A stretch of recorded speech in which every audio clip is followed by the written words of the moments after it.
నక్కపల్లిలో ప్రజా దర్బార్లో రాష్ట్ర హోంమంత్రి వంగలపూడి అనిత పాల్గొన్నారు.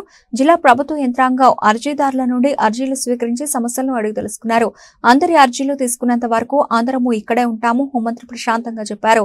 వికలాంగుల దగ్గరకు వెళ్లి వారి సమస్యలను అడిగి తెలుసుకుని వాటిని వారి సమస్యలు పరిష్కరిస్తామని అనిత హామీ ఇచ్చారు.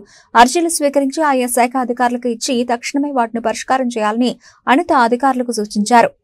మనతో పాటు పాల్పంచుకొని ఈరోజు ఈ కార్యక్రమంలో పాల్పంచుకున్నందుకు ప్రత్యేకంగా కలెక్టర్ గారికి మనందరి తరఫున కూడా ధన్యవాదాలు, నమస్కారాలు తెలియజేసుకుంటూ ఈరోజు ఈ కార్యక్రమానికి నాతో పాటు ముఖ్య అతిథులుగా విచ్చేసిన మన రోడ్ గారికి, అదేవిధంగా పెద్దలు గౌరవనీయులు జనసేన ఇన్ఛార్జ్ సోదరులు గడ్డం బుజ్జి గారికి, పెద్దలు గౌరవనీయులు మండల పార్టీ అధ్యక్షులు అబద్ధం గారికి, అదేవిధంగా పెద్దలు గౌరవనీయులు అన్న కాశీ